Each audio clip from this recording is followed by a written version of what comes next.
জয় শ্রীহরি। ভাগবত কথা প্রেমী সকল শ্রোতাবৃন্দকে জানাই আমার সশ্রদ্ধ প্রণাম।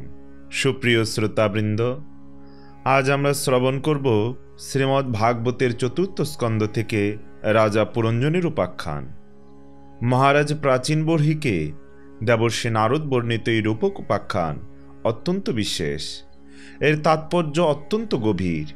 যে এর তাৎপর্য হৃদয়ঙ্গম করতে পারবে, নিশ্চিত তার মনে বৈরাগ্য জাগ্রত হবে। ভাগবতেও উল্লেখিত আছে, মহর্ষি মৈত্রেয় বিদুরকে বলেছেন, হে বিদুর, দেবর্ষি নারদ কর্তৃক পরোক্ষরূপে কথিত এই আধ্যাত্ম তত্ত্ব যে ব্যক্তি শ্রবণ করবে অথবা করাবে, শীঘ্রই তিনি লিঙ্গ শরীরের বন্ধন থেকে মুক্ত হবেন। দেবর্ষি নারদের মুখ নিঃসৃত এই আত্মজ্ঞান ভগবান মুকুন্দের যশগানে ত্রিভুবনের পবিত্র বিধানকারিণী, অন্তকরণের শোধক তথা পরমাত্মপদেরও প্রকাশক। যে এটির পাঠ শ্রবণ করে তার সমস্ত বন্ধন মুক্ত হয়ে যায়, তাকে আর এই সংসার চক্রে ভ্রমণ করতে হয় না। হে বিদুর, গৃহস্থাশ্রমী পুরঞ্জনের রূপক ছলে কথিত এই অদ্ভুত আত্মজ্ঞান আমি শ্রী গুরুর কৃপায় লাভ করেছি। এর তাৎপর্য বোধ হলে বুদ্ধিযুক্ত জীবের দেহাভিমান নিবৃত্ত হয় এবং পরলোকে জীব কী প্রকারে কর্মের ফল ভোগ করে এই সংশয় ছিন্ন হয়ে যায়। অতএব এই রাজা পুরঞ্জনের উপাখ্যান খুবই মাহাত্ম্যপূর্ণ, তাই সবাইকে বিশেষ মনোযোগের সহিত শ্রবণ করার অনুরোধ রইল। তার আগে অমৃত কাদম্বিনী চ্যানেলটি সাবস্ক্রাইব না করলে এখনই সাবস্ক্রাইব করুন আর নিত্য ভাগবত কথা শ্রবণ করুন। হরি ওম তৎসৎ। নারায়ণম নমস্কৃত্য নরম চৈব নরোত্তমম দেবীম সরস্বতীম ব্যাসম তত জয়মতদীরয়েৎ। সংসার বিজয়ী গ্রন্থ শ্রীমদ্ ভাগবত উচ্চারণ করার পূর্বে পরমেশ্বর ভগবান নারায়ণ সর্বশ্রেষ্ঠ মানব নরনারায়ণ ঋষি নামক ভগবত অবতার বিদ্যাদেবী সরস্বতী এবং ব্যাসদেবকে আমি আমার সশ্রদ্ধ প্রণতি নিবেদন করি। ওম নমো ভগবতে বাসুদেবায়। মৈত্রেয় বললেন, হে বিদুর, ভগবান শঙ্কর প্রচেতাগণকে রুদ্রগীতের উপদেশ দিলে তারা ভক্তিভরে তার পূজা করলেন। এরপর সেই রাজপুত্রদের চোখের সামনেই ভগবান হর অন্তর্ধান করলেন। ভগবান শিবের উপদেশ অনুসারে প্রচেতাগণ এরপরে জলের মধ্যে অবস্থিত হয়ে রুদ্রদেব কথিত সেই স্তোত্রের জপে রত থেকে 10 সহস্র বৎসর তপস্যা করেছিলেন। এদিকে এই সময়ে প্রচেতাগণের পিতা মহারাজ প্রাচীন বর্হি কর্মকাণ্ডে বিশেষভাবে আসক্ত হয়ে পড়েছিলেন। আধ্যাত্ম তত্ত্ব বিশারদ দেবর্ষি নারদ তখন কৃপাপর বশে তাকে পরমার্থ তত্ত্ব সম্পর্কে অবহিত করার জন্য উপদেশ দিয়েছিলেন। তিনি তাকে বললেন, হে মহারাজ, এই কর্মানুষ্ঠানের সাহায্যে তুমি নিজের কোন কল্যাণ সাধন করতে চাইছ? দুঃখের আত্যন্তিক নাশ এবং পরমানন্দ প্রাপ্তির নামিত কল্যাণ, সে তো এই কর্মসমূহের দ্বারা লাভ করা যায় না। রাজা বললেন, হে মহাবাগ দেবর্ষি নারদ, আমার বুদ্ধি কর্মকাণ্ডের প্রতি আসক্তিবশত বিভ্রান্ত হয়েছে। তার ফলে আমি পরম কল্যাণের সন্ধান পাচ্ছি না। আপনি আমাকে বিশুদ্ধ জ্ঞানের উপদেশ দিন, যাতে আমি এই কর্মবন্ধন থেকে মুক্ত হতে পারি। যে ব্যক্তি কপটতাপূর্ণ গৃহস্থাশ্রমে থেকে পুত্র, স্ত্রী এবং ধনকেই পরম পুরুষার্থ মনে করে, সেই মূঢ় অজ্ঞানের বশে কুটিল সংসার প্রতি বিচরণ করতে থাকে, সে পরম কল্যাণ কোনোদিনই লাভ করতে পারে না। নারদ বললেন, রাজা, দেখো দেখো, যে সহস্র সহস্র পশুকে তুমি নির্দয়ভাবে যজ্ঞে বধ করেছ, দেখো তাদের ওই আকাশে। এরা সব তোমার দেওয়া কষ্টের কথা মনে রেখে প্রতিশোধ নেওয়ার জন্য তোমার অপেক্ষায় রয়েছে। তুমি যখন মৃত্যুর পর পরলোকে যাবে, তখন এরা উদ্দীপ্ত রোষে লৌহময় শৃঙ্গের দ্বারা তোমাকে ছিন্ন ভিন্ন করে ফেলবে। এই বিষয়ে আমি তোমাকে এক প্রাচীন ইতিহাস শোনাচ্ছি। তা হল রাজা পুরঞ্জনের চরিত্র। তুমি একাগ্র চিত্তে শোনো। মহারাজ, প্রাচীনকালে পুরঞ্জন নামে এক মহাযশস্বী রাজা ছিলেন। তার অবিজ্ঞাত নামে এক বন্ধু ছিল। কেউই তার ক্রিয়াকলাপ জানতে পারত না। প্রভাবশালী রাজা পুরঞ্জন নিজের বাসযোগ্য স্থানের সন্ধানে সমগ্র পৃথিবীতে ঘুরেছিলেন, কিন্তু যখন কোথাও যথাযোগ্য স্থান পেলেন না, তখন তিনি যেন কিঞ্চিৎ বিমনা হয়ে পড়লেন। তার মনে বিবিধ প্রকার ভোগের বাসনা ছিল। তিনি ভূতলে যত পুরী দেখলেন, তার কোনোটিকেই সেই ভোগ সমুদয়ের উপযোগী বলে মনে হলো না। একদিন তিনি হিমালয় পর্বতের দক্ষিণ সানুদেশে কর্মভূমি ভারতবর্ষে এক নবদ্বারযুক্ত নগর দেখতে পেলেন। এই নগরটি সর্বপ্রকার সুলক্ষণযুক্ত ছিল। এই নগরের চারিদিকে প্রাচীর এবং উপবন, অট্টালিকা, পরিখা, গভাগ, তোরণ এবং স্বর্ণ, রৌপ্য ও লৌহ নির্মিত শিখর সমন্বিত বহুসংখ্যক গৃহ নগরটির সর্বত্র পরিব্যাপ্ত ছিল। সেখানে প্রাসাদগুলির ভিত্তি নীলা, স্ফটিক, বৈদুর্য, মুক্তা, মরকত এবং মাণিক্যের দ্বারা রচিত ছিল, এবং তার ফলে কান্তিচ্ছটায় সমুজ্জ্বল সেই নগরী নাগলোকের রাজধানী ভোগবতীপুরীর মতো সুদৃশ্য ছিল। সেখানে বিভিন্ন স্থানে অনেক সভাগৃহ, চত্বর, রাজপথ, ক্রীড়াভবন, আপন, বিশ্রামস্থান, ধ্বজ পতাকা এবং প্রবাল নির্মিত বেদী শোভা পাচ্ছিল।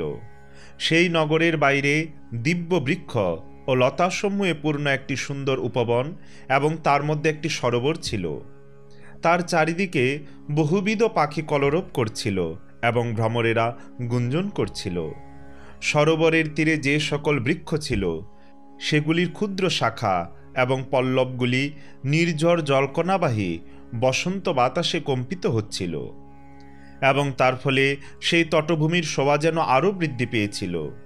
সেখানকার বন্য পশুও মুনিজনোচিত অহিংসাব্রত গ্রহণ করায় কোনো প্রাণীরই কোনো ভয় বা কষ্টের সম্ভাবনা ছিল না।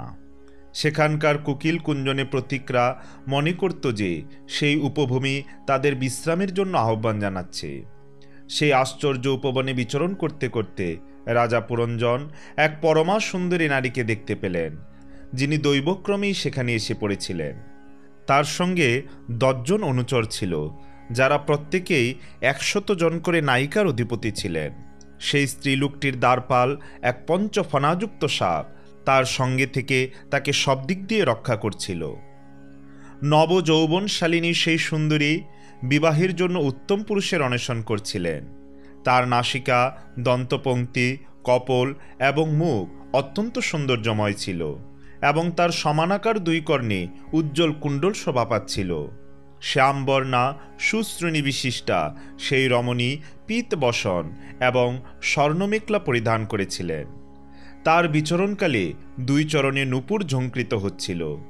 তাকে দেখে মনে হচ্ছিল যেন সাক্ষাৎ কোনো দেবী সেখানে আগমন করেছেন। গজগামিনী সেই নারী নিজ কৈশোর অবস্থার পরিচায়ক, সুবৃত্ত ও পরস্পর দৃঢ়ভাবে সংলগ্ন বক্ষদ্বয় লজ্জাবশে বারংবার বস্ত্রাঞ্চলের দ্বারা আবৃত্ত করছিলেন। সলজ্জ মধুর হাস্যে তার রূপের মাধুর্য যেন অধিক বৃদ্ধি পেয়েছিল। তার প্রেমব্যঞ্জক ভ্রুবিলাস ও সানুরাগ কটাক্ষবাণী বিদ্ধ হৃদয় পুরঞ্জন মধুর বচনে তাকে বললেন, কমল দললোচনে, তুমি কে? কার কন্যা? হে সাধ্বী, কোথা হতেই বা তুমি এখানে এসেছ? প্রিয়া, এই নগর প্রান্তে তুমি কোন বিশেষ কাজ সম্পাদন করতে চাও তা আমাকে বলো। হে শুভ্র, তোমার অনুচর এই 10 জন মহাযোদ্ধা এবং তাদের পরিচালক অপর একজন মহাবীর, এরা কারা? এই মহিলারা এবং তোমার অগ্রগামী এই সর্প, এরাই বা কে? সুন্দরী, তুমি কি সাক্ষাৎ হৃদেবী অথবা ভবানী, কিংবা বাগদেবী অথবা লক্ষ্মী? মুনিগণের মতো এই নির্জন বনে বাস করে তুমি কি নিজের পতির অনুসন্ধান করছো? তুমি তার চরণ কামনা করো, এই কারণেই তো তোমার পতির সমস্ত কামনা পরিপূর্ণ হয়ে গেছে। তুমি যদি লক্ষ্মী দেবী হও তো তোমার হাতের লীলাকমলটি কোথায় পতিত হলো? শোভনাঙ্গী, তুমি এই দেবীগণের মধ্যে কেউ নও, কারণ তোমার চরণ ভূমিস্পর্শ করে রয়েছে। তাহলে তুমি যদি কোনো মানবী হও, সেক্ষেত্রে তুমি এই পুরীকে অলঙ্কৃত করে আমার সঙ্গে বাস করো, যেমন লক্ষ্মী দেবী যজ্ঞপুরুষ বিষ্ণুর সঙ্গে পরমধাম বৈকুণ্ঠপুরীতে নিবাস করেন। আমার পরিচয়ও তোমার জানা প্রয়োজন। আমিও একজন মহাবীর এবং বহু কর্ম সম্পাদনে কৃতিত্ব আমার রয়েছে, কিন্তু আজ তোমার কটাক্ষ আমার মনকে একান্তরূপেই বিবশ করে ফেলেছে। তোমার সলজ্জ ভাবমধুর হাস্য এবং ভ্রুবিলাসের ইঙ্গিতেই যেন পরিচালিত হয়ে এই প্রবল কামদেব আমায় নিতান্ত পীড়া দিচ্ছেন। অতএব হে সুন্দরী, আমার প্রতি দয়া করো।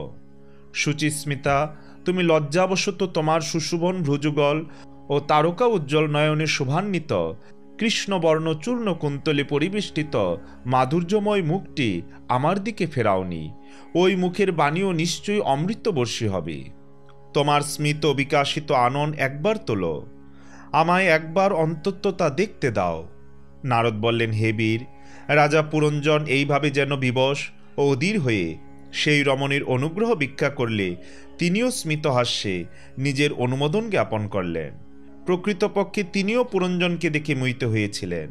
তিনি বলতে লাগলেন, হে নরশ্রেষ্ঠ, আমি আমার জন্মদাতাকে তা নিশ্চিত রূপে জানি না, এমনকি আমি নিজের অথবা অন্য কারো নাম বা গোত্রও জানি না। বীরবর, আমরা এখন এই পুরীতে বসবাস করছি, এর বেশি আমি আর কিছুই জানি না। আমার বাসের জন্য এই পুরী কে নির্মাণ করেছে তাও আমার জানা নেই। অরিন্দম, আমার সৌভাগ্যবশে আপনি এখানে পদার্পণ করেছেন, আপনার মঙ্গল হোক। আপনি বিষয়ভোগের বাসনা পোষণ করেন, আপনার সেই কামনাপূর্তির জন্য আমি আমার সঙ্গীগণের সাহায্যে সর্বপ্রকার ভোগের আয়োজন সম্পূর্ণ করে দেব। প্রভু, আপনি আমার উপনীত অভীষ্ট ভোগ্য বিষয়সমূহ উপভোগ করে এই নবদ্বার বিশিষ্ট পুরীতে শতবর্ষ অধিষ্ঠান করুন।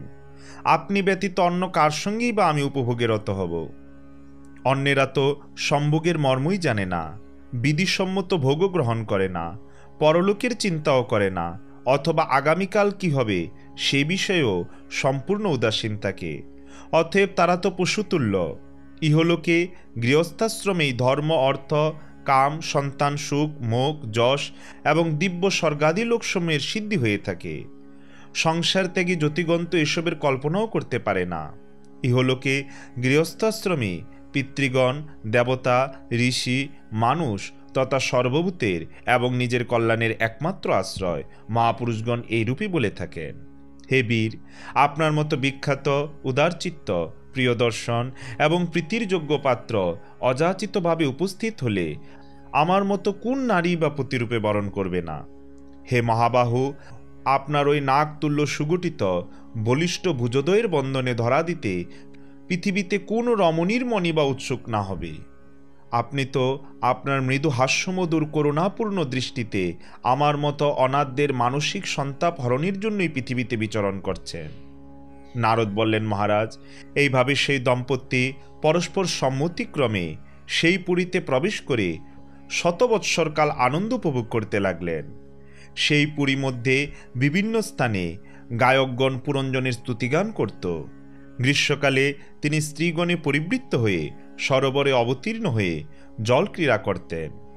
সেই নগরীতে যে 9টি দ্বার ছিল তার মধ্যে 7টি ছিল উপরিভাগে এবং 2টি ছিল নিচে।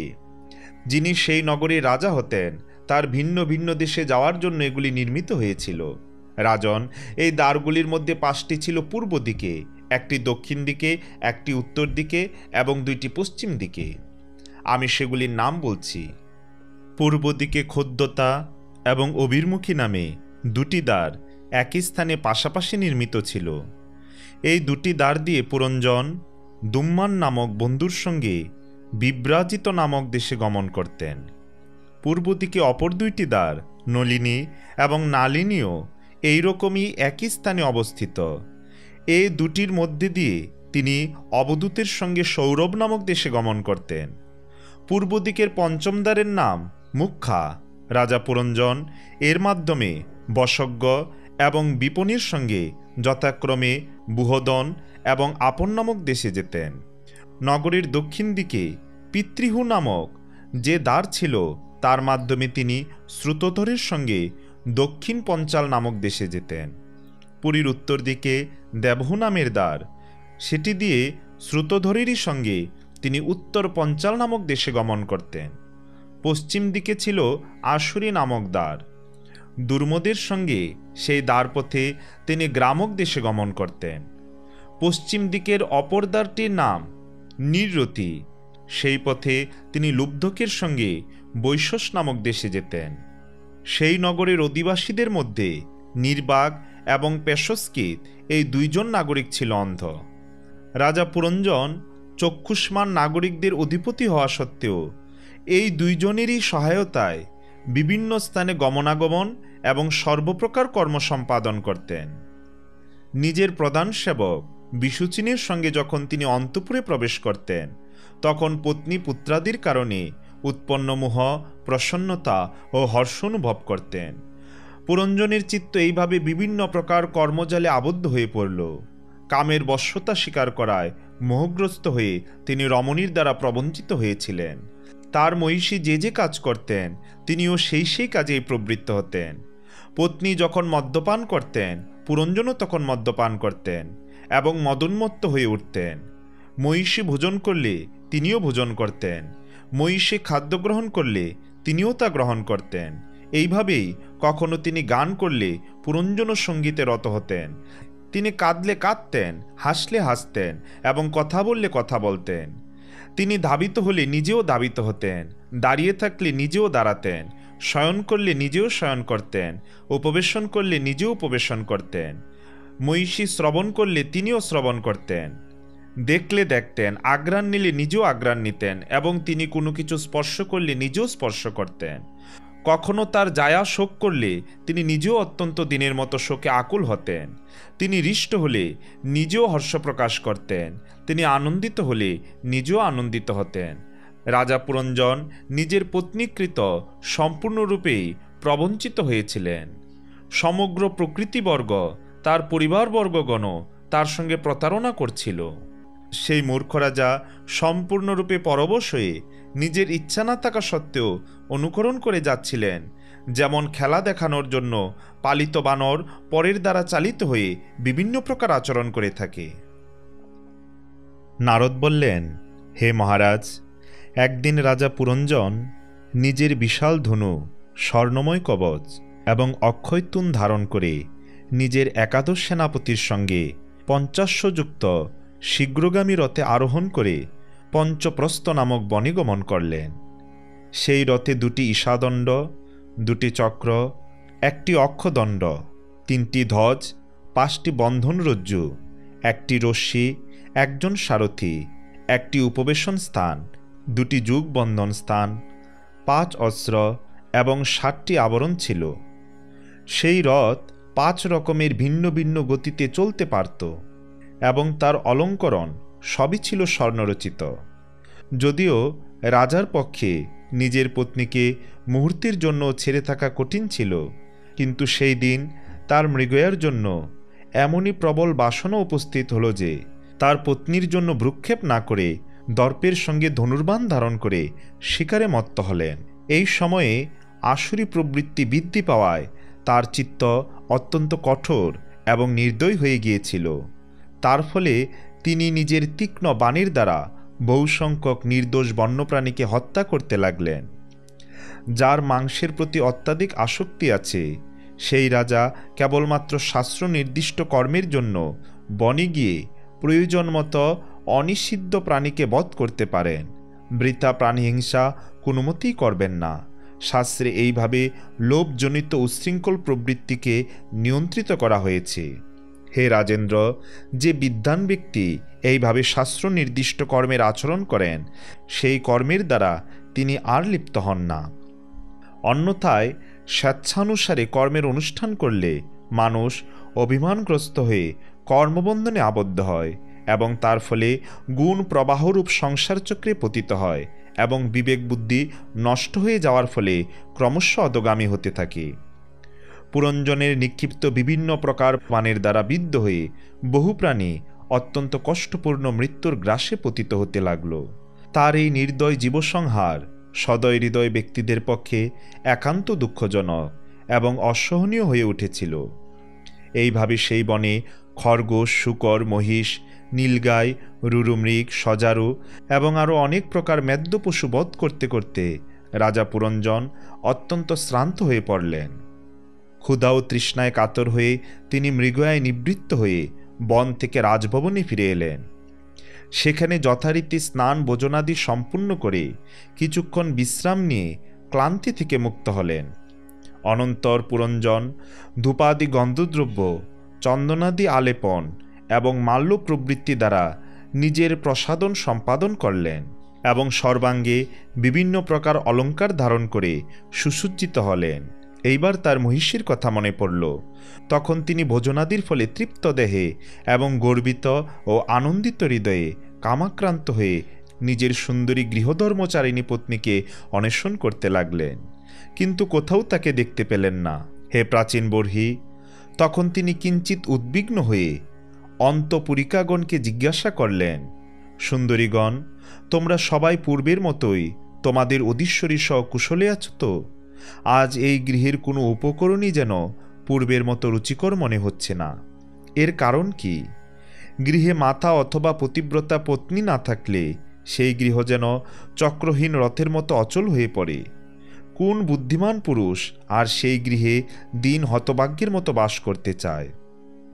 সুতরাং তোমরা বলো, যিনি পদে পদে আমার বিবেক বুদ্ধি জাগিয়ে দিয়ে বিপদ সাগরে নিমগ্ন প্রায় আমাকে উদ্ধার করে থাকেন, সেই শ্রীময়ী ললনা কোথায়?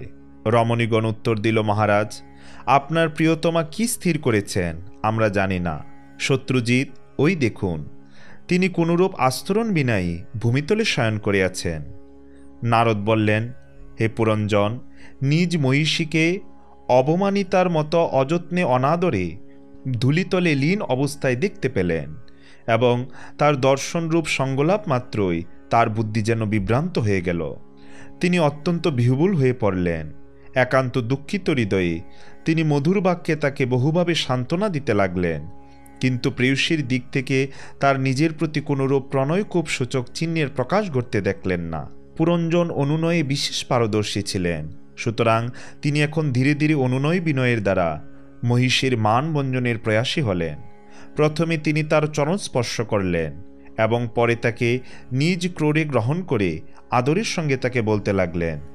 পুরঞ্জন বললেন, হে কল্যাণী, যে বৃত্তরা অপরাধ করলে তাদের প্রভুগণ তাদের নিজের লোক বলে মনে করে শিক্ষাদানের জন্য দণ্ডবিধান করেন না, তারা নিতান্তই হতভাগ্য। সেবকের প্রতি প্রভু কর্তৃক প্রযুক্ত দণ্ড প্রকৃতপক্ষে পরম অনুগ্রহস্বরূপ। হে তন্নী, একমাত্র মূর্খ ব্যক্তি ক্রোধান্ধ হওয়ার ফলে সেটি যে পরম উপকারী বন্ধুর কাজ তা বুঝতে পারে না। রুচির দন্তপংক্তি ও কমনীয় ভ্রুযুগলে শোভান্বিতা হে মনসিনী, পরিহার করো তোমার এই অভিমান। আমাকে তোমার নিজের বশংবদ অনুগ্রহ পাত্র জেনে অনুরাগ ভরে ও লজ্জায় আনমিত মধুর হাস্যদীপ্ত দৃষ্টির প্রসন্নতায় সমজ্জ্বল তোমার ওই মনোহর মুখটি একবার দেখাও। তোমার প্রফুল্ল মুখপঙ্কজের চারিপাশে বেষ্টন করে ভ্রমরের মতো নীলচূর্ণ অলকরাশি শোভা পাচ্ছে। উন্নত নাসার সৌন্দর্যে মণ্ডিত তোমার এই মুখের মধুর বাণী তাকে করে তুলেছে আরও মনমোহন। বীরপত্নী, যদি অপর কেউ তোমার কাছে কোনো অপরাধ করে থাকে তাহলে তুমি তার নাম আমাকে বলো। যদি সে ব্রাহ্মণ কুলজাত না হয় তবে আমি এখনই তাকে শাস্তি দিচ্ছি। আমি তো একমাত্র ভগবান মুরারির ভক্ত ব্যতীত ত্রিভুবনে অথবা তার বাইরেও এমন কোনো ব্যক্তিকে দেখতে পাচ্ছি না যে তোমার কাছে অপরাধ করে নির্ভয়ে এবং আনন্দে থাকতে পারে। প্রিয়ে, আমি আজ পর্যন্ত কখনো তোমার মুখ এমন তিলকহীন, মলিন, নিরানন্দ, ক্রোধবশে ভয়ানক, কান্তিহীন এবং রুক্ষ দেখিনি, অথবা তোমার সুবর্ণ বক্ষস্থলকে এমন শোকাশ্রু প্লাবিত এবং তোমার বিম্বাদর এমন কুমকুম রক্তাভাশূন্য দেখিনি। আমি বাসনাসক্ত হয়ে তোমাকে জিজ্ঞাসা না করে মৃগয়ায় চলে গিয়েছিলাম, এজন্য আমি অবশ্যই তোমার কাছে অপরাধী। তাহলেও তুমি আপনজন বলে আমার উপর প্রসন্ন হও। কামদেবের বিষমবাণী অধীর হয়ে যে সর্বদাই বশবর্তী থাকে, সেই নিজের প্রিয় পতির প্রতি কোন অনুরাগবর্তী রমণী বা যথোচিত আচরণ না করে তাকে প্রত্যাখ্যান করতে পারে? নারদ বললেন, এইভাবে বহুবিধ বিলাস বিভ্রমের দ্বারা পুরঞ্জনকে সম্পূর্ণরূপে নিজের বশীভূত করে পুরঞ্জনী তার আনন্দবিধানে তৎপর হয়ে তার সঙ্গে সুখসম্ভোগে রত হলেন। তিনি উত্তমরূপে স্নান করে নানাবিধ মাঙ্গলিক সজ্জায় সজ্জিত ও ভোজনাদি দ্বারা তৃপ্ত হয়ে রাজার নিকটে আগমন করলেন। রাজাও সেই অনন্য মুখশ্রীযুক্তা মহিষীকে পরম সমাদরে অভ্যর্থনা জানালেন। পুরঞ্জনী তার কণ্ঠলগ্না হলে তিনিও তাকে কণ্ঠাশ্লেষে গ্রহণ করলেন। নিবৃতে মধুর রহস্যালাপে মোহিত ও বিবেকজ্ঞান ভ্রষ্ট হয়ে তিনি সেই কামিনীর সঙ্গে নিমজ্জিত থেকে এক এক করে দিন ও ও রাত্রির সঙ্গে সঙ্গে যে অমোঘ গতিতে কাল অতিক্রান্ত হয়ে যাচ্ছে সে সম্পর্কে সচেতনতাও হারিয়ে ফেললেন। সেই মনসী ও বীর পুরঞ্জন পত্নীর বাহুর উপর মাথা রেখে বহুমূল্য শয্যায় শয়ন করে মদমত্তভাবে কাল কাটাতে লাগলেন এবং সেই রমণীকেই পরম পুরুষার্থ বলে মনে করতে লাগলেন। অজ্ঞানের অন্ধকারে অভিভূত হওয়ায় তখন তার আত্মপরবোধ অর্থাৎ আত্মা ও পরমাত্মার স্বরূপজ্ঞানও লুপ্ত হয়েছিল। মহারাজ এইভাবে কাম কুলুষিত চিত্তে তার সঙ্গে দৈহিক সুখভোগে মত্ত থাকতে থাকতে পুরঞ্জনের নবীন যৌবন যেন ক্ষণার্ধের মতো অতিক্রান্ত হয়ে গেল। হে প্রজাপালক মহারাজ, সেই পুরঞ্জনীর গর্ভে মহারাজ পুরঞ্জনের 1100 পুত্রের জন্ম হল এবং ইতিমধ্যে সেই সম্রাটের আয়ুর অর্ধেক ভাগ বিগত হল। এই পুত্রগণ ছাড়া তার আরও 110টি কন্যা উৎপন্ন হয়েছিল। এরা সকলেই পিতামাতার যশ বৃদ্ধিকারী এবং সুশীলতা উদারতা প্রবৃত্তি গুণে ভূষিতা ছিল। এরা পৌরঞ্জনী নামে বিখ্যাত হয়েছিল। পাঞ্চাল রাজ পুরঞ্জন পিতৃবংশ বিস্তারকারী সেই পুত্রগণকে যোগ্য পুত্রবধূর সঙ্গে বিবাহ দিলেন এবং কন্যাগণকেও উপযুক্ত পাত্রে সম্প্রদান করলেন। পুত্রগণের প্রত্যেকেরই আবার 100 করে পুত্র জন্মেছিল এবং এইভাবে বৃদ্ধিপ্রাপ্ত পুরঞ্জন বংশ সমগ্র পাঞ্চাল দেশে বিস্তার লাভ করেছিল। এই পুত্র এবং তাদের উত্তরাধিকারী পুত্র গৃহ রাজকোষ সেবক এবং আমত্ত প্রবৃত্তির প্রতি অতি গভীর মমতা জন্মানোর ফলে পুরঞ্জন এই সব বিষয়ে আবদ্ধ হয়ে পড়লেন। রাজন, তিনিও তোমারই মতো বিভিন্ন কামনা পূরণের উদ্দেশ্যে যজ্ঞে দীক্ষিত হয়ে বিবিধ পশুহিংসাময় ঘোর যজ্ঞের সাহায্যে দেবতা পিতৃগণ এবং ভূতপতিগণের আরাধনা করতে লাগলেন। এইভাবে তিনি সারা জীবন আত্মকল্যাণ সাধক কর্ম সম্পর্কে উদ্যমহীন এবং কুটুম্ব পালনেই ব্যস্ত রইলেন। শেষে জীবনের যে সময়টি নারী সঙ্গ কামক পুরুষদের কাছে অত্যন্ত অপ্রিয় বলে বোধ হয়, সেই বার্ধক্য এসে উপস্থিত হল। মহারাজ, চণ্ডবেগ নামে এক গন্ধর্বরাজ আছেন। তার অধীনে 360 জন মহাবলবান গন্ধর্ব আছে। এদের সঙ্গে নিত্যযুক্তভাবে অবস্থিত শুক্ল ও কৃষ্ণবর্ণ বিশিষ্ট সমসংখ্যক গন্ধর্বীও আছে। এরা সকলে ক্রমাগত পরিভ্রমণ করে ভোগবিলাস দ্রব্যসমূহে পরিপূর্ণ নগরের লুণ্ঠন ও বিনাশসাধন করে থাকে।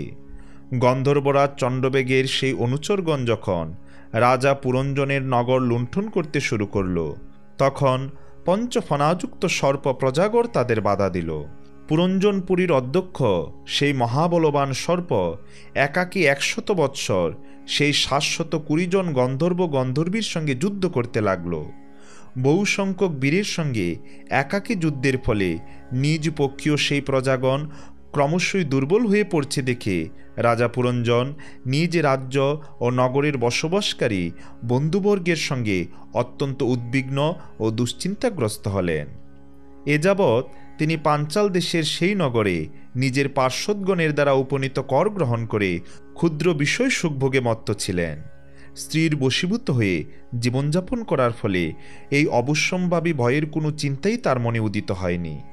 বর্হিষ্মণ ইত্যবৎসরে কালের এক কন্যা পতি অন্বেষণে ত্রিভুবন পর্যটন করছিল, কিন্তু কেউই তাকে গ্রহণ করতে সম্মত হয়নি। সেই কালকন্যা জরা অত্যন্ত ভাগ্যহীনা ছিল, সেই জন্য সর্বলোকে সে দুর্ভাগা নামে খ্যাত হয়েছিল। একবার রাজর্ষি পুরু পিতা যজাতিকে নিজ যৌবন প্রদান করার জন্য স্বেচ্ছায় তাকে বরণ করেছিলেন। তার ফলে সেও প্রসন্ন হয়ে তাকে রাজ্যপ্রাপ্তির বর দিয়েছিলেন। একদিন আমি ব্রহ্মলোক থেকে পৃথিবীতে এলে সেই যথেচ্ছ পর্যটনশীল কালকন্যার সঙ্গে আমার সাক্ষাৎ ঘটে। আমি নৈষ্ঠিক ব্রহ্মচারী জেনেও সে কামাতুরা হয়ে আমাকে বরণ করতে চায়।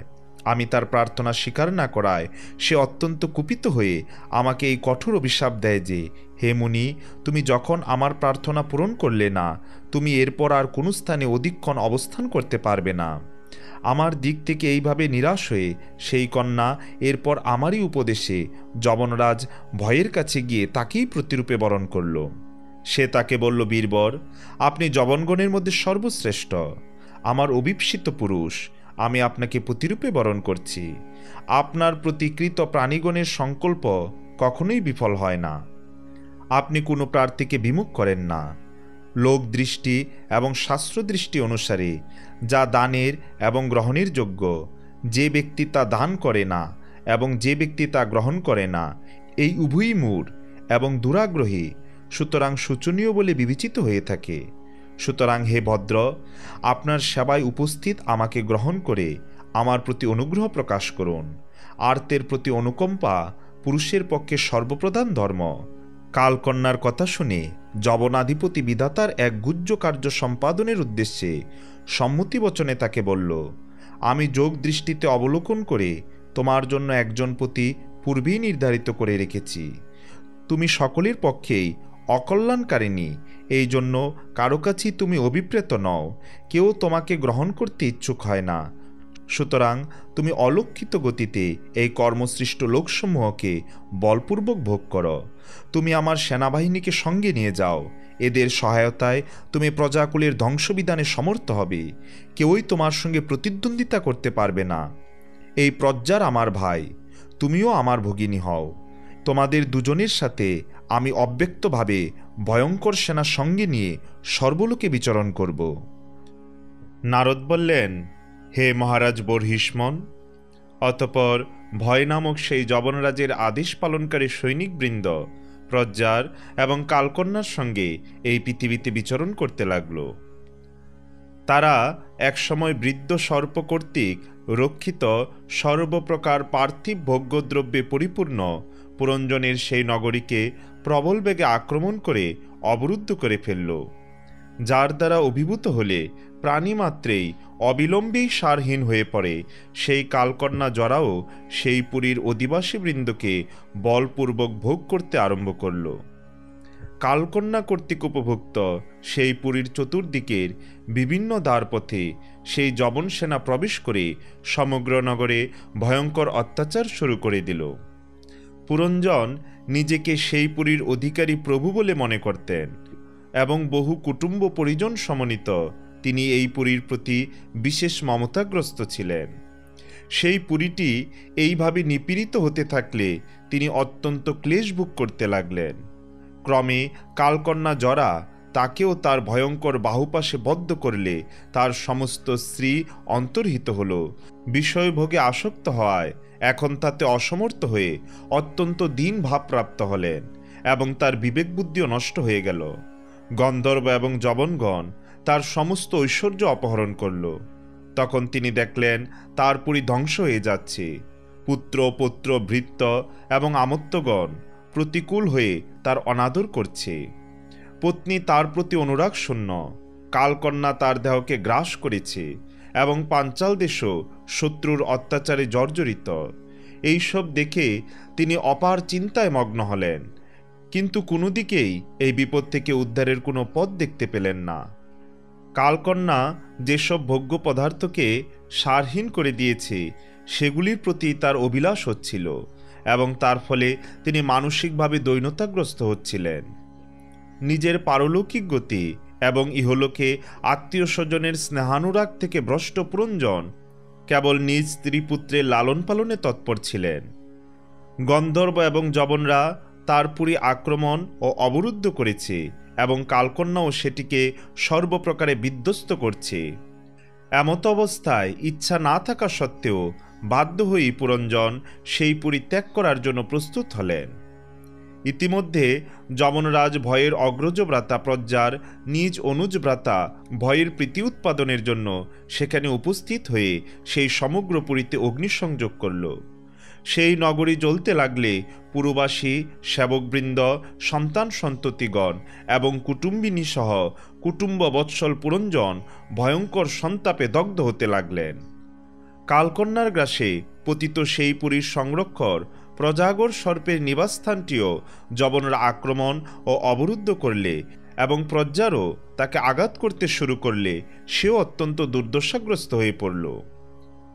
সেই নগরীর রক্ষণে সর্বদা অসমর্থ হয়ে সে মহাকষ্টে প্রবলভাবে কম্পিত হতে হতে জ্বলন্ত বৃক্ষ কোটর থেকে সর্পের মতো সেখান থেকে নিষ্ক্রান্ত হতে ইচ্ছা করল। তার অঙ্গ প্রত্যঙ্গ শিথিল হয়ে গিয়েছিল। গন্ধর্বগণ তার শক্তিও বিধ্বস্ত করে দিয়েছিল। সুতরাং তাকে নিষ্ক্রান্ত হতে দেখে শত্রু যবনরা যখন তার পথরোধ করল, তখন মহাদুঃখে সে রোদন করতে লাগল। গৃহাসক্ত পুরঞ্জন দেহ গৃহাদিতে আমি আমার বোধ সম্পন্ন হওয়ায় নিতান্তই বুদ্ধিহীন হয়ে পড়েছিল। স্ত্রীর প্রতি আসক্তিবশত তার মানসিক দৈন্যও জন্মেছিল। এখন এসবের সঙ্গে বিয়োগের কাল উপস্থিত হওয়ায় তিনি নিজের কন্যা, পুত্র, পৌত্র, পুত্রবধূ, জামাতা, পরিজন এবং গৃহ, কোষ তথা অন্যান্য যেসব বস্তুর উপর মমতাবশত সত্য অবশিষ্ট ছিল, সেসব সম্পর্কে এইরূপ চিন্তা করতে লাগলেন। হায়, আমার এই পত্নী অত্যন্ত গৃহস্থ ধর্মপরায়ণা। আমি পরলোক গমন করলে সে অসহায় হয়ে কিভাবে জীবন ধারণ করবে? সন্তান সন্ততিদের চিন্তাতেই তার আয়ুক্ষয় হয়ে যাবে। আমি ভোজন না করলে সে কখনো ভোজন করত না, আমি স্নান না করলে স্নানও করত না, সর্বদা আমার সেবাতেই তৎপর থাকত। আমি কখনো রুষ্ট হলে সে সন্ত্রস্ত হয়ে উঠত, আমি তাকে ভর্ৎসনা করলে ভয়ে নিরুত্তর থাকত। আমি কোনো ভুল করলে সে আমাকে সচেতন করে দিত। আমার প্রতি তার অনুরাগ এত গভীর যে আমি কখনো প্রবাসে গমন করলে সে বিরহে কৃশ ও মলিন হয়ে পড়ত। যদিও এখন সে বীর সন্তানের জননী, তথাপি আমার অবর্তমানে সে কি এই সংসার ধর্মের অনুসরণ করে চলতে পারবে? আমি গত হলে আমার উপরেই নির্ভরশীল আমার এই অসহায় পুত্রকন্যাগণই বা কিভাবে জীবন ধারণ করবে? সমুদ্রের মধ্যে নৌযান ভগ্ন হলে নাবিকদের যেমন হয়, এদেরও তো সেই দশাই হবে। জ্ঞান দৃষ্টিতে বিচার করলে যদিও এই প্রকার শোক করা তার পক্ষে একেবারেই উচিত ছিল না, তথাপি অজ্ঞানের বশে বুদ্ধির দৈন্যপ্রাপ্ত হয়ে রাজা পুরঞ্জন স্ত্রী পুত্রাদির জন্য এইভাবে শোকে আকুল হচ্ছিলেন। এই সময়ে তাকে গ্রহণ করতে কৃতসংকল্প হয়ে ভয় নামে যবনরাজ সেখানে উপস্থিত হল। যবনরা যখন তাকে পশুর মতো বন্ধন করে নিজের স্থানে নিয়ে চলল, তখন তার অনুচরবৃন্দ অত্যন্ত কাতর এবং শোকাকুল হয়ে তার অনুগামী হল। যবনগণের দ্বারা অবরুদ্ধ সর্প তখন সেই পুরী পরিত্যাগ করে প্রস্থান করল এবং সে বহির্গত হতেই সেই নগরী ধ্বংসপ্রাপ্ত হয়ে নিজ কারণে বিলীন হয়ে গেল। এইভাবে মহাবলশালী যবনরাজ কর্তৃক বলপূর্বক আকৃষ্ট হয়ে নীত হতে থাকলেও পুরঞ্জন অজ্ঞানে আবিষ্ট হয়ে তার হিতৈষী পুরাতন বন্ধু অবিজ্ঞাতকে স্মরণ করলেন না। তিনি নিষ্ঠুরভাবে যে সকল যজ্ঞ পশুকে হনন করেছিলেন, তারা তার দেওয়া সেই পীড়ার কথা স্মরণ করে এখন সক্রোধে তাকে কুঠারের দ্বারা ছেদন করতে লাগল। বহু বর্ষ যাবৎ তিনি স্মৃতিহীন অবস্থায় অপার অন্ধকারে মগ্ন হয়ে নিরন্তর কষ্ট ভোগ করতে লাগলেন। কামিনীর প্রতি আসক্তির ফলে তার এই দুর্গতি হল। অন্তিম সময়ে পুরঞ্জনের হৃদয়ে স্ত্রী চিন্তাই বর্তমান ছিল। এই কারণে পরবর্তী জন্মে তিনি রাজশ্রেষ্ঠ বিদর্ভ নৃপতির গৃহে পরমা সুন্দরী কন্যারূপে সমুৎপন্ন হলেন। সেই বিদর্ভী নন্দিনী যখন বিবাহযোগ্যা হলেন, তখন বিদর্ভরাজ তাকে বীর্য শুল্কারূপে, অর্থাৎ যিনি সর্বশ্রেষ্ঠ বীররূপে নিজেকে প্রমাণিত করতে পারেন, তিনি এই কন্যার পতি হবেন, এইরূপ ঘোষণা করলেন। তখন শত্রুপুরী বিজেতা পাণ্ডব নৃপতি মহারাজ মলয়ধ্বজ যুদ্ধে সকল রাজন্যবর্গকে পরাজিত করে তাকে বিবাহ করলেন। মলয়ধ্বজ তার গর্ভে এক কৃষ্ণ নয়না কন্যা ও তার অনুজ 7টি পুত্রের জন্ম দিলেন। এই 7 জন পরবর্তীকালে দ্রাবিড় দেশের 7 নরপতি হয়েছিলেন। মহারাজ এদের প্রত্যেকেরই আবার বহুসংখ্যক পুত্র হয়েছিল, যাদের বংশধররা মনন্তরের শেষ পর্যন্ত এবং তারপরেও এই পৃথিবীকে ভোগ করতে থাকবে। রাজা মলয়ধ্বজের প্রথম কন্যা ব্রতনিষ্ঠাপরায়ণা ও ধর্মশীলা ছিলেন। মহর্ষি অগস্ত্য তাকে বিবাহ করলেন। তার গর্ভে তার দৃঢ়চ্যুত নামে পুত্র জন্মায়। এই দৃঢ়চ্যুতের পুত্রের নাম ইষ্মবাহ।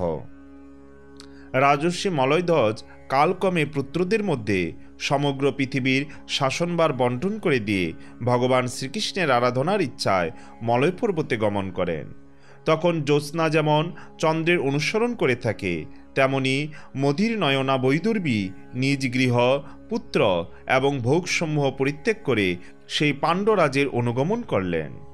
সেই মলয় পর্বতে চন্দ্রবসা, তাম্রপর্ণী এবং বটদকা নামে 3টি নদী ছিল। তাদের পবিত্র জলে স্নান করে মলয়ধ্বজ প্রতিদিন শরীর এবং অন্তঃকরণকে নির্মল করতেন। সেখানে তিনি কন্দ, বীজ, মূল, ফল, পুষ্প, পত্র, তৃণ এবং জলগ্রহণের দ্বারা শরীর ধারণ করে কঠোর তপস্যায় রত হলেন।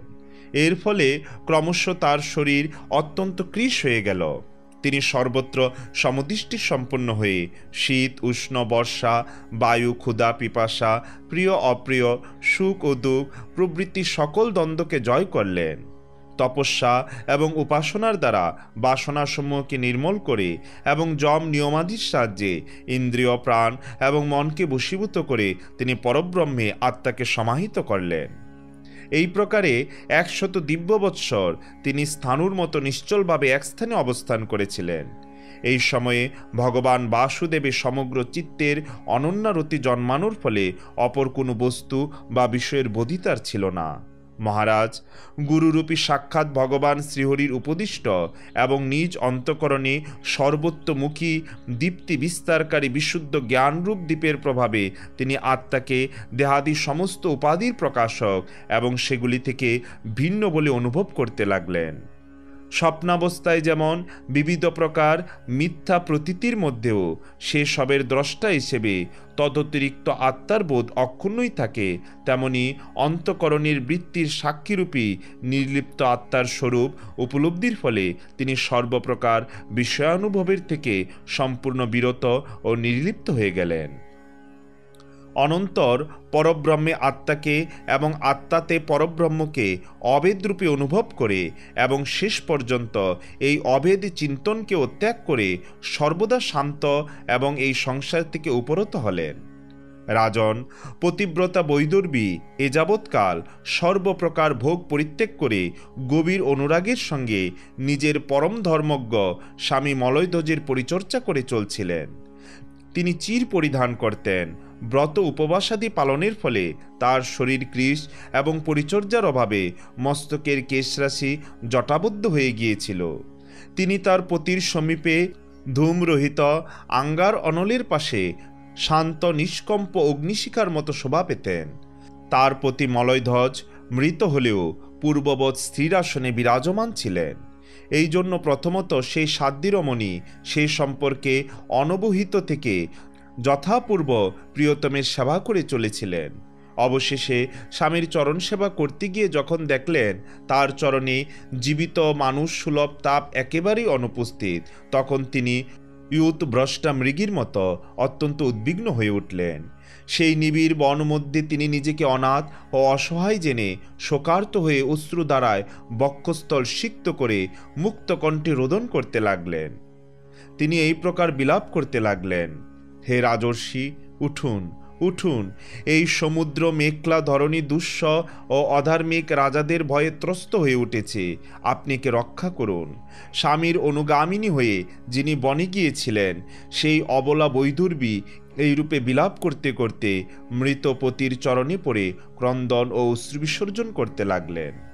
অনন্তর কাষ্ঠ দ্বারা চিতা রচনা করে তার উপরে পতির শব স্থাপন করে অগ্নি সংযোগ করলেন এবং বিলাপ করতে করতে নিজে অনুমৃতা হওয়ার সংকল্প করলেন।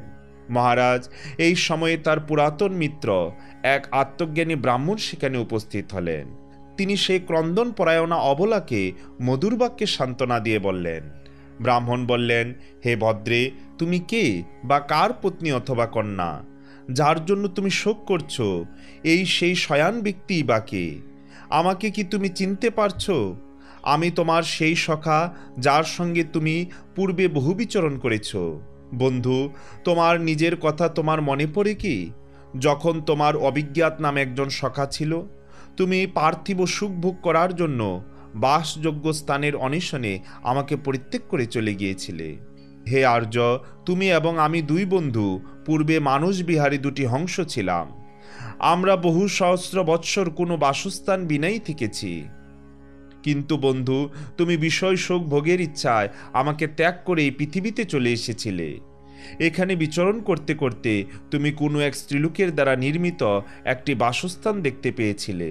সেখানে 5টি উদ্যান, 9টি দ্বার, একজন রক্ষক, 3টি কুষ্ঠ, 6টি কুল এবং 5টি বিপণন স্থান ছিল।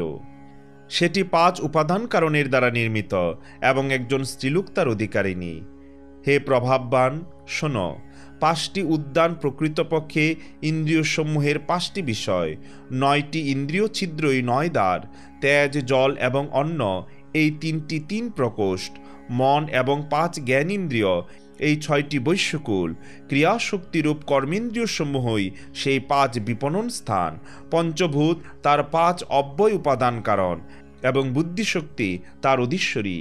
এই নগর এমনই যে জীব এখানে প্রবেশ করলেই অজ্ঞান বা মোহের দ্বারা আবিষ্ট হয়, নিজের স্বরূপ ভুলে যায়।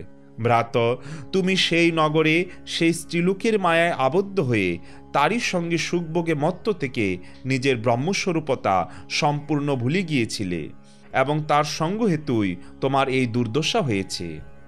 প্রকৃতপক্ষে তুমিও বিদর্ভ রাজকন্যা নও, এই বীর মলয়ধ্বজ তোমার স্বামী নন। নবদ্বার যুক্তপুরে যে তোমাকে অপরুদ্ধ করে রেখেছিল সেই পুরঞ্জনীর পতিও তুমি নও। তুমি পূর্বজন্মে নিজেকে পুরুষ বলে মনে করতে, এখন নিজেকে সতী বলে ধারণা করছো। এই সবই আমার সৃষ্ট মায়ার ফল।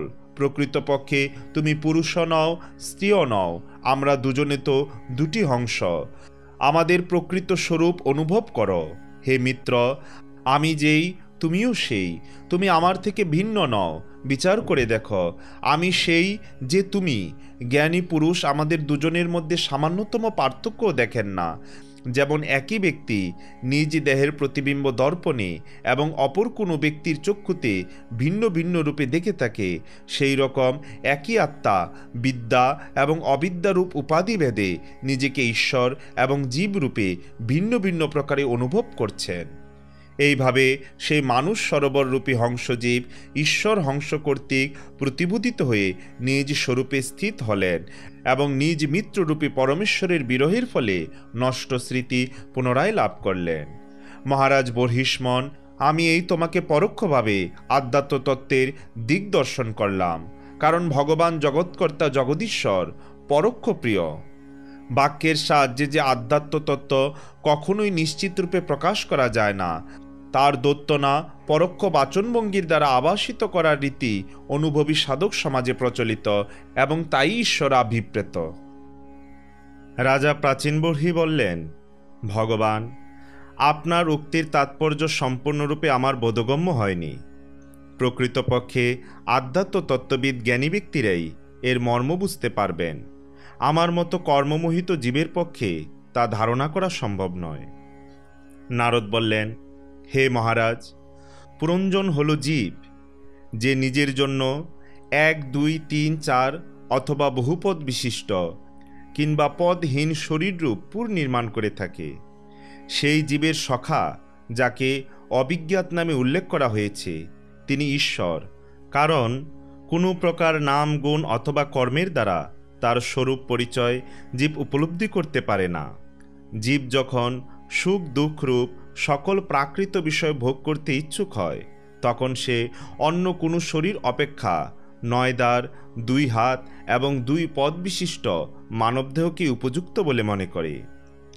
বুদ্ধি অথবা অবিদ্যাকেই পুরঞ্জনী নামক স্ত্রী বলে যেন। এর জন্যই দেহ এবং ইন্দ্রিয়াদিতে আমি আমার রূপ অভিমান উৎপন্ন হয় এবং জীব এরই আশ্রয়ে শরীরে ইন্দ্রিয়সমূহ দ্বারা বিষয়ভোগ করে থাকে। 10 ইন্দ্রিয় তার 10টি মিত্র, যাদের দ্বারা সকল প্রকার জ্ঞান এবং কর্ম সম্পাদিত হয়ে থাকে। এই ইন্দ্রিয়সমূহের বৃত্তিগুলি সখীস্থানীয়া।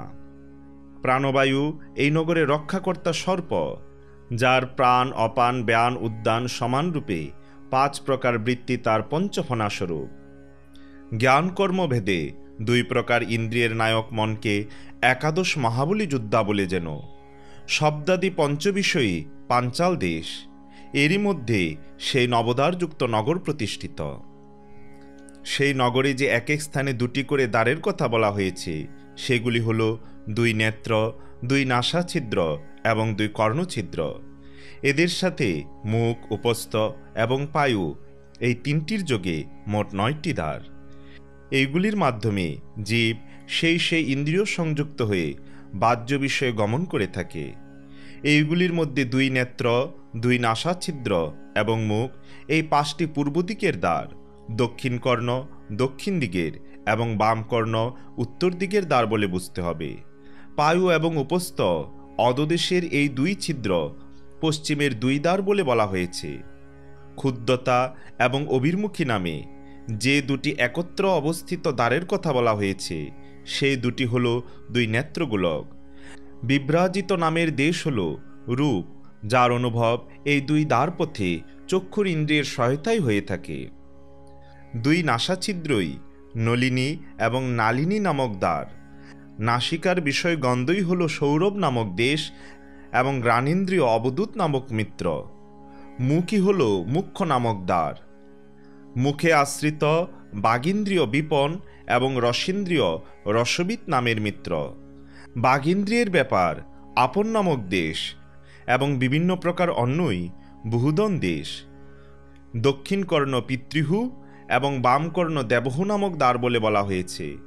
কর্মকাণ্ডরূপ প্রবৃত্তি মার্গের শাস্ত্র এবং উপাসনা কাণ্ডরূপ নিবৃত্তি মার্গের শাস্ত্রই যথাক্রমে দক্ষিণ এবং উত্তর পাঞ্চাল দেশ।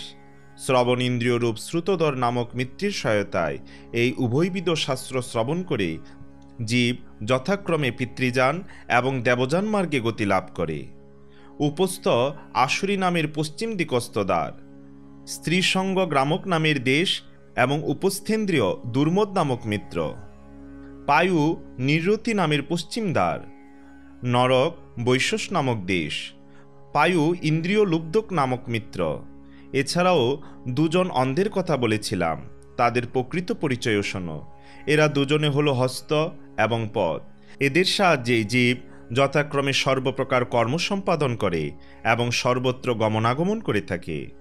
অন্তঃপুর হল হৃদয়। মনকে বিশুচি নামক প্রধান সেবক বলা হয়েছে। জীব সেই মনের সত্তাদি গুণের কারণে প্রসন্নতা, হর্ষরূপ বিকার অথবা মোহপ্রাপ্ত হয়ে থাকে।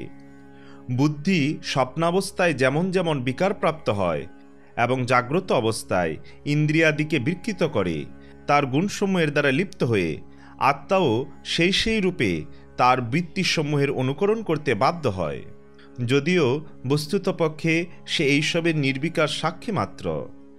দেহ রথস্বরূপ। জ্ঞান ইন্দ্রিয়রূপ 5টি অশ্ব তাতে যুক্ত আছে। তার গতি যদিও সংবৎসরের ব্যাগের মতো অপ্রতিহত বলে আপাত দৃষ্টিতে প্রতিভাত হয়, বাস্তবিক পক্ষে তা কিন্তু গতিহীন। পুণ্য এবং পাপ এই দ্বিবিধ কর্ম তার দুই চক্র। গুণত্রয় তার ধ্বজাস্বরূপ এবং পঞ্চপ্রাণ তার বন্ধন রজ্জু। মন তার রশ্মি, বুদ্ধি সারথি, হৃদয় উপবেশন স্থান, সুখ দুঃখাদি দ্বন্দ্ব যুগবন্ধন স্থান। ইন্দ্রিয়সমূহের 5 বিষয় তার রক্ষিত অস্ত্র এবং ত্বক প্রবৃত্তি সপ্তধাতু তার আবরণ। পঞ্চকর্মেন্দ্রিয় তার 5 প্রকারের গতি। এই রথে আরোহণ করে রথিরূপ জীব মৃগ তৃষ্ণা সদৃশ অলিক বিষয়সমূহের সন্ধানে ধাবিত হয়। একাদশ ইন্দ্রিয় তার সেনা। পঞ্চ জ্ঞানেন্দ্রিয়ের দ্বারা তাদের বিষয়সমূহের অন্যায়ভাবে সেবনী, মৃগয়ায় পশুবদের দ্বারা বিনোদন। গন্ধর্বরাজ চণ্ডবেগ প্রকৃতপক্ষে সংবৎসর, যা নিরবধি অসীমকালেরই পরিচ্ছিন্ন রূপে বোধের সহায়ক। তার অধীন 360 জন গন্ধর্ব হল দিন এবং গন্ধর্বীগণ রাত্রি। এরাই পুনঃ পুনঃ আবর্তিত হয়ে মানুষের আয়ু হরণ করে। বৃদ্ধাবস্থা বা জরায়ু হল সাক্ষাৎ কালকন্যা। কোনো প্রাণী তাকে গ্রহণ করতে চায় না। মৃত্যুরূপী যবনরাজ তাকে লোক সংহারের প্রয়োজনে ভগিনীরূপে স্বীকার করে নিয়েছেন। আদি এবং ব্যাধিসমূহ এই যবনরাজের পদাতিক সৈন্য এবং প্রজ্জার নামক তার ভ্রাতা প্রকৃতপক্ষে শীত ও উষ্ণ এই দ্বিবিধ জ্বর, যা প্রাণীবর্গকে পীড়িত করে দ্রুত মৃত্যুমুখে নিয়ে যায়। এইভাবে অজ্ঞানাচ্ছন্ন দেহাভিমানী জীব নানা প্রকার আদিদৈবিক, আদিভৌতিক এবং আধ্যাত্মিক দুঃখকষ্ট ভোগ করে 100 বৎসর পর্যন্ত মনুষ্য শরীরে বদ্ধ থাকে। প্রকৃতপক্ষে সে নির্গুণ হলেও প্রাণ, ইন্দ্রিয় এবং মনের ধর্মসমূহকে নিজের উপরে আরোপ করে আমি আমার রূপ অভিমানে বদ্ধ হয়ে ক্ষুদ্র বিষয়সমূহের চিন্তায় রত থেকে বিভিন্ন প্রকার কর্মের অনুষ্ঠান করে চলে। জীব অবশ্যই স্বয়ং প্রকাশ, কিন্তু তাহলেও সে যতক্ষণ পরমগুরু আত্মস্বরূপ শ্রী ভগবানের স্বরূপ উপলব্ধি না করে ততক্ষণ পর্যন্ত প্রকৃতির গুণসমূহে আবদ্ধ থাকে। গুণাভিমানী সেই জীব অবশভাবে সাত্ত্বিক, রাজসিক এবং তামসিক কর্ম করতে থাকে এবং সেই কর্ম অনুসারে তার ভিন্ন ভিন্ন যোনিতে জন্ম হয়। কখনো সে সাত্ত্বিক কর্মের ফলে প্রকাশবহুল স্বর্গাদি লোক প্রাপ্ত হয়, কখনো রাজস কর্ম হেতু দুঃখ পরিণামী লোকসমূহে তার গতি হয়, যেখানে তাকে বহুবিধ কর্ম সম্বন্ধী ক্লেশ সহ্য করতে হয়। আবার কখনো তামস কর্মের পরিণামে শোকবহুল অন্ধকারচ্ছন্ন লোকে গমন করে। এইভাবে নিজ কর্ম এবং গুণ অনুসারে দেবযোনি, মনুষ্যযোনি অথবা পশুপক্ষী প্রভৃতি তির্যক যোনিতে জন্মলাভ করে সেই অজ্ঞানান্ধ জীব কখনো পুরুষ, কখনো স্ত্রী, আবার কখনো বা নপুংসক রূপ লাভ করে। যেমন ক্ষুধার্ত শোচনীয় অবস্থাপন্ন গৃহ থেকে গৃহান্তরে বিচরণ করে নিজের ভাগ্য অনুসারে কোথাও দণ্ডের তাড়না, আবার কোথাও বা অন্নলাভ করে থাকে, সেই রকমেই জীব হৃদয়ে বহু প্রকার কামনা বাসনা নিয়ে উত্তম বা অধম পথে পরিভ্রমণ করে ঊর্ধ্ব, অধ বা মধ্যলোকসমূহে গমন করে এবং সেখানে নিজের কর্ম অনুসারে সুখ বা দুঃখ ভোগ করে থাকে। আদিদৈবিক, আদিভৌতিক এবং আধ্যাত্মিক এই ত্রিবিধ দুঃখের মধ্যে অন্তত যে কোনো একটি থেকেও জীবের সম্পূর্ণ মুক্তি ঘটে না। যদি কখনো সেই রূপ প্রতীতি হয় তো তা কেবল তাৎক্ষণিক। যেমন কোনো ব্যক্তি মস্তকে কোনো গুরুভার বহন করতে করতে ক্লান্ত হয়ে সেটি স্কন্ধে গ্রহণ করে, সমস্ত দুঃখ নিবৃত্তি সেই রূপই বুঝতে হবে। কোনো উপায়ে মানুষ এক প্রকার দুঃখ থেকে অব্যাহতি লাভ করা মাত্রই অপর একটি দুঃখ তার উপরে এসে পড়ে। হে শুদ্ধ হৃদয় মহারাজ, যেমন স্বপ্নের মধ্যে স্বপ্নান্তর দর্শন স্বপ্নের থেকে সর্বদা মুক্তি পাওয়ার পথ নয়, সেই রকমই কর্মফল ভোগ থেকে সম্পূর্ণ মুক্তি পাওয়ার উপায় কেবল কর্ম হতেই পারে না, কারণ কর্মফল এবং তার প্রতিকারমূলক কর্ম দুটি অবিদ্যাপ্রসূত। যেমন স্বপ্নাবস্থায় মনোময় লিঙ্গ শরীরে বিচরণশীল জীবের কাছে স্বপ্নদৃষ্ট পদার্থের বাস্তব সত্তা না থাকা সত্ত্বেও তৎকালে সেগুলি সত্য বলেই বোধ হয়, ঠিক সেই প্রকারেই এই সুখ দুঃখময় দৃশ্য জগৎ পদার্থ প্রকৃতপক্ষে অলীক হলেও যতক্ষণ পর্যন্ত অজ্ঞান নিদ্রা দূর না হয় ততক্ষণ পর্যন্ত অস্তিত্ববান থেকেই যায় এবং জীবেরও জন্ম মরণরূপ সংসার চক্র থেকে মুক্তিলাভ হয় না। সুতরাং এর আত্যন্তিক নিবৃত্তির একমাত্র উপায় আত্মজ্ঞান। মহারাজ, যে অবিদ্যার ফলে পরমার্থস্বরূপ আত্মার জন্ম মরণরূপ অনর্থ পরম্পরা উপস্থিত হয়, তার নিবৃত্তি গুরুস্বরূপ শ্রীহরির প্রতি সুদৃঢ় ভক্তির দ্বারাই সম্ভব। একান্ত নিষ্ঠায় ও সমীচীন প্রকারে ভগবান বাসুদেবে বিহিত ভক্তিযোগ জ্ঞান ও বৈরাগ্যের জন্ম দেয়। হে রাজর্ষি, এই ভক্তিযোগ ভগবৎ কথার আশ্রয়ে বর্তমান থাকে। এই জন্য যে ব্যক্তি প্রতিদিন শ্রদ্ধার সঙ্গে তা শোনে বা পাঠ করে সে অতি শীঘ্রই এই ভক্তিভাবের অধিকারী হয়। মহারাজ, যেখানে ভগবদ্গুণ কীর্তন ও শ্রবণে ব্যগ্র হৃদয়ে বিশুদ্ধ চেতা ভক্তগণ অবস্থান করেন, সেই সজ্জন সমাজে মহাপুরুষগণের মুখনিসৃত ভগবান মধুসূদনের চরিত কথারূপ অমৃত নদী দ্বারা সর্বত্র প্রবাহিত হতে থাকে। যারা নিত্য আকাঙ্ক্ষাযুক্ত চিত্তে একাগ্র উৎকর্ণে সে অমৃত পান করে, তাদের ক্ষুধা, তৃষ্ণা, ভয়, শোক, মোহ প্রবৃত্তি কোনো বাধাই স্পর্শও করতে পারে না। এই সকল স্বাভাবিক বিঘ্নগুলির দ্বারা নিত্য উপদ্রুত জীব শ্রীহরির কথামৃত সিন্ধুতে গভীর অনুরাগ ভরে মগ্ন হতে পারে না।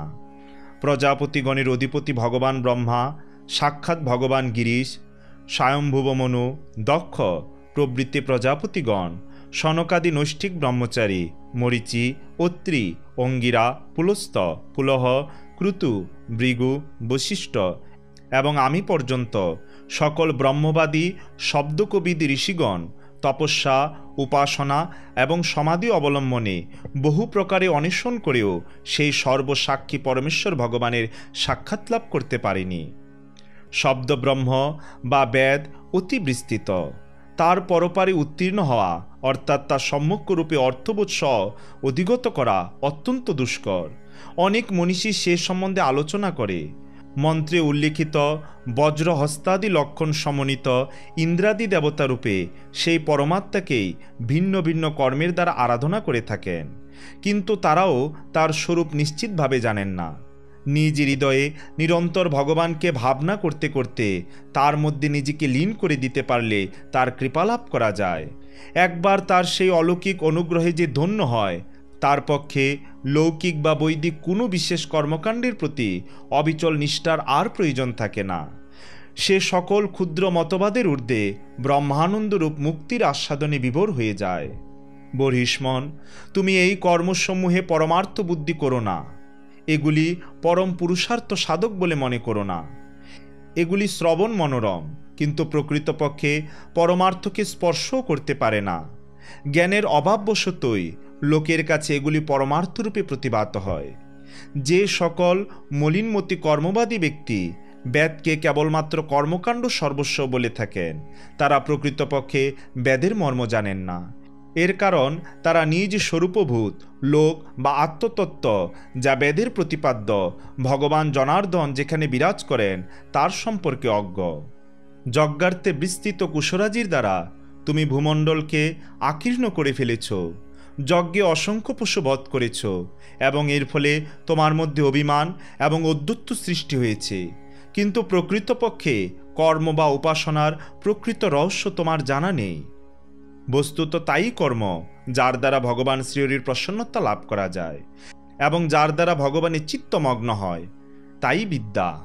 শ্রীহরি নিখিল দেহিগণের আত্মা ও ঈশ্বর এবং সর্বজগতের স্বতন্ত্র কারণ। তার চরণতল সকল মানুষের একমাত্র আশ্রয়, সকল মানুষের সকল কল্যাণের উৎস। যার থেকে কোনো ব্যক্তির অনুমাত্র ভয়ও হয় না, সেই তার প্রিয়তম আত্মা। যিনি এ কথার প্রকৃত তাৎপর্য জানেন, তিনিই জ্ঞানী, এবং যিনি জ্ঞানী তিনিই গুরু এবং সাক্ষাৎ শ্রীহরি। যাকে আশ্রয় করলে সর্বথা অভয় লাভ হয়, তিনিই জীবের প্রিয়তম আত্মস্বরূপ শ্রীহরি। এই বোধ প্রতিষ্ঠিত হলে ভগবৎ স্বরূপতা লাভ হয়। নারদ বললেন, হে পুরুষ শ্রেষ্ঠ, এ পর্যন্ত আমি যা বললাম তাতে তোমার প্রশ্নের উত্তর দেওয়া হয়ে গেছে। এখন আমি এক সুনিশ্চিত গুহ্য সাধন বলছি, মনোযোগ দিয়ে শোনো। পুষ্পবাটিকায় নিজের সঙ্গিনী হরিণীর সঙ্গে মিলিতভাবে বিচরণশীল এক মত্ত হরিণ দুর্বাদি ক্ষুদ্র তৃণবক্ষণে রত। তার কর্ণ দুটি ভ্রমরগণের মধুর সঙ্গীতে মগ্ন হয়ে রয়েছে। সেই মাংসাশী হিংস্র নেকড়ে ভাগ তাকে হত্যা করার জন্য অপেক্ষা করে আছে, আর পিছনে ব্যাত তাকে লক্ষ্য করে বাণ নিক্ষেপ করে দিয়েছে। কিন্তু সেই হরিণ এমনই অসতর্ক যে সে এইসব কিছুই লক্ষ্য করছে না। এই হরিণটির দশার কথা একবার ভাবো মহারাজ। এই রূপকটির তাৎপর্য শোনো। এই মৃত্যুমুখে প্রবেশোন্মুখ মৃগ প্রকৃতপক্ষে তুমি নিজের দশা একবার বিচার করে দেখো। পুষ্প সদৃশ এই নারীগণ কেবল দৃষ্টিনন্দন মাত্র। এদের বসতি স্থান বা গৃহই পুষ্পবাটিকা। সেখানে অবস্থান করে তুমি পুষ্পের মধু এবং গন্ধের সঙ্গে তুলনীয় জিহবা এবং জননেন্দ্রিয়ের পক্ষে সুখপ্রদ ভোজনাদি তুচ্ছ দৈহিক ভোগসুখ, যেগুলি তোমার পূর্বে অনুষ্ঠিত কাম্যকর্মের ফলস্বরূপ উপস্থিত হয়েছে, সেগুলির আহরণে রত রয়েছ। স্ত্রী পরিবৃত্ত হয়ে তুমি তাদের প্রতি তোমার চিত্ত ব্যাপিত করে রেখেছ। পুত্র কলত্রগণের মধুর আলাপী ভ্রমর গুঞ্জন। তোমার কর্ণদ্বয় সেই শব্দেই পরিপূর্ণ। সম্মুখস্থ বৃকপালের মতো মহাকালের অংশভূত দিন এবং রাত্রি তোমার আয়ু হরণ করে চলেছে, কিন্তু তুমি তাদের ধার্তব্যের মধ্যেই না এনে গারস্থ সুখের ভোগে মত্ত হয়ে রয়েছ। তোমার পশ্চাতে অপ্রকাশ্যভাবে অনুসরণকারী মৃত্যুরূপে ব্যাধ দূর থেকে তার গোপন স্বরে তোমার হৃদয় বিদ্ধ করতে উদ্যত হয়েছে।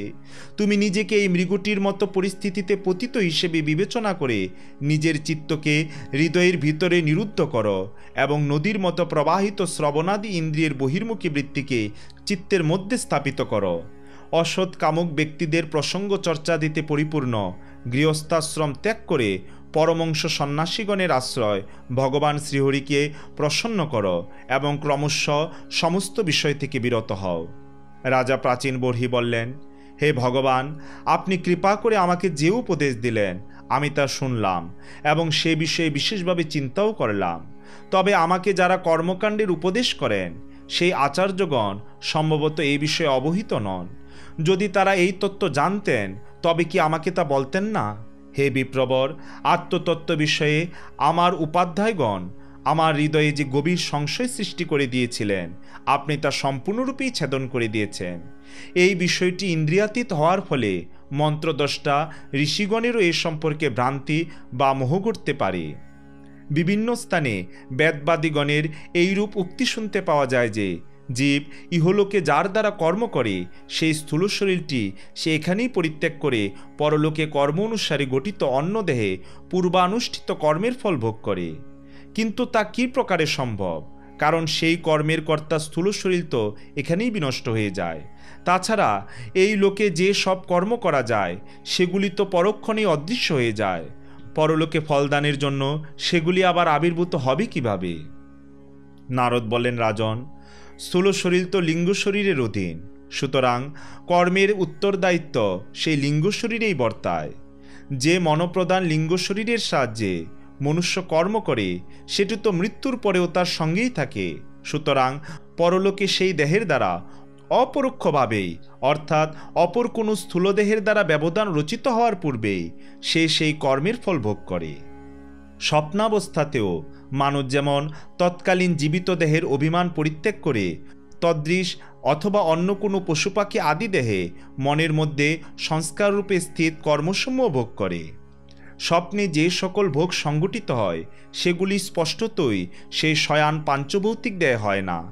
কখনো সেই রূপ, কখনো বা অন্য রূপধারী দেহান্তরের দ্বারা হয়, সেই রকমই লোকান্তরেও হয়ে থাকে।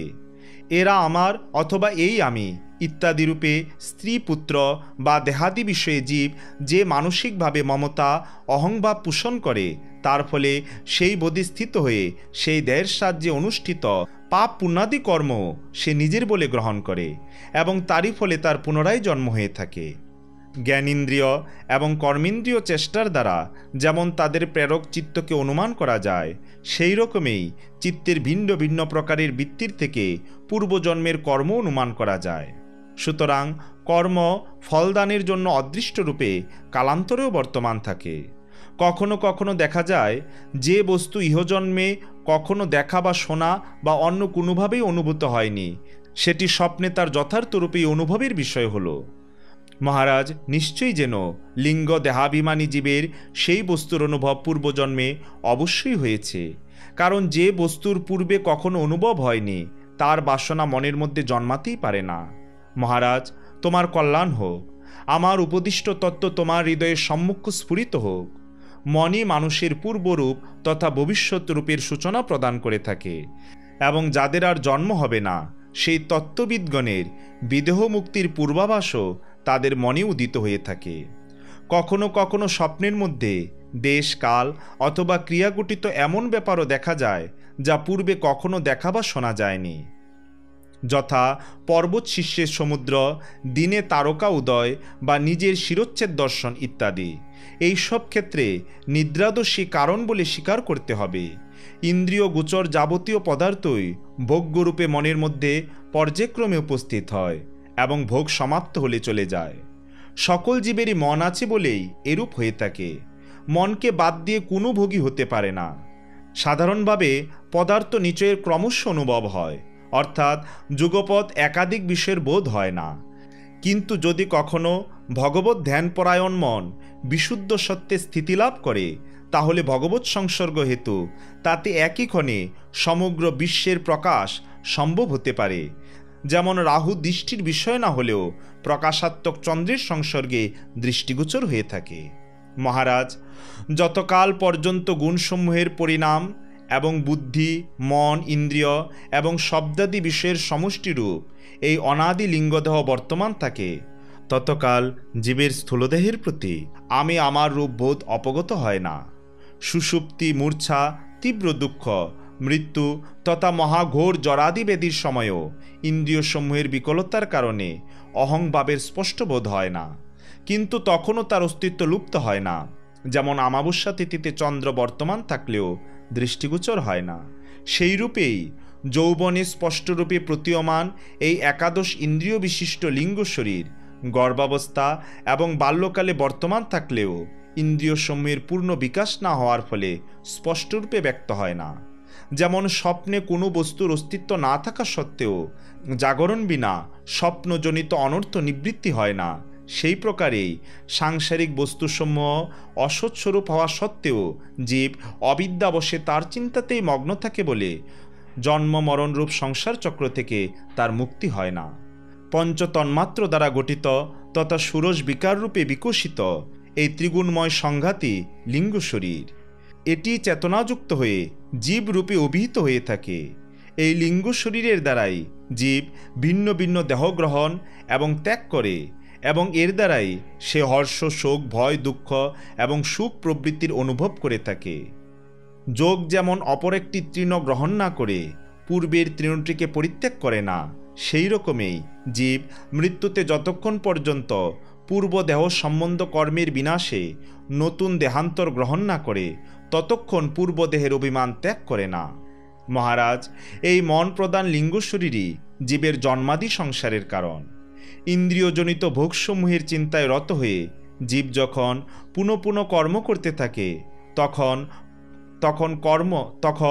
কর্ম বর্তমানে অবিদ্যার বশে সে অনাত্মস্বরূপ দেহাদির কর্মের দ্বারা আবদ্ধ হয়।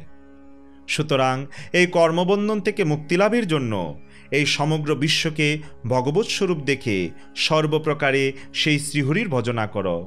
এই বিশ্বের উৎপত্তি, স্থিতি ও লয় তার থেকেই হয়ে থাকে। মৈত্রেয় বললেন, বিদুর, ভক্তশ্রেষ্ঠ ভগবান নারদ এইভাবে মহারাজ প্রাচীন বর্হিকে জীব এবং ঈশ্বরের স্বরূপ সম্পর্কে দিগদর্শন করিয়ে তার কাছে বিদায় নিয়ে সিদ্ধলোকে প্রস্থান করলেন। তখন রাজর্ষি প্রাচীন বর্হিও প্রজাপালনের জন্য নিজ পুত্রদের আদেশ দিয়ে তপস্যার নিমিত্ত কপিলাশ্রমে গমন করলেন। সেখানে সেই বীর রাজা বিষয়াসক্তি সম্পূর্ণরূপে পরিত্যাগ করে একাগ্রমনে ভক্তিযুক্ত হয়ে শ্রীগোবিন্দের চরণকমলের আরাধনা করে তার সারূপ্যপদ লাভ করলেন। নিষ্পাপ বিদুর, দেবর্ষি নারদ কর্তৃক পরোক্ষভাবে কথিত এই আধ্যাত্ম তত্ত্ব যে ব্যক্তি শ্রবণ করবে অথবা করাবে সে শীঘ্রই লিঙ্গ শরীরের বন্ধন থেকে মুক্ত হবে।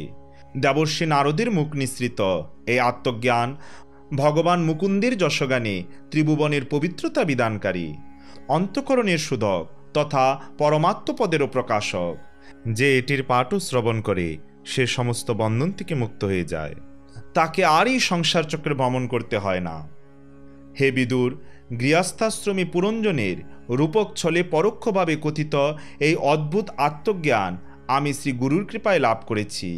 এর তাৎপর্য বোধ হলে বুদ্ধিযুক্ত জীবের দেহাভিমান অর্থাৎ অহংকার নিবৃত্ত হয় এবং পরলোকে জীব কি প্রকারে কর্মের ফল ভোগ করে এই সংশয়ও ছিন্ন হয়ে যায়।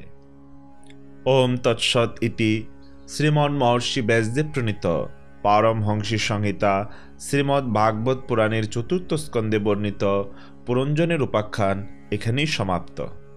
সবাইকে পরবর্তী ভিডিও দেখার আমন্ত্রণ রইল। জয় জয় দেবর্ষি নারদ মুনির জয়, জয় জয় মহারাজ প্রাচীন বর্হির জয়, জয় জয় গ্রন্থরাজ শ্রীমদ্ ভাগবতের জয়, জয় জয় শ্রবণকারী ভক্তবৃন্দের জয়। হরে কৃষ্ণ কৃষ্ণ কৃষ্ণ হরি হরি, হরে রাম রাম রাম হরে হরে। জয় শ্রীহরি।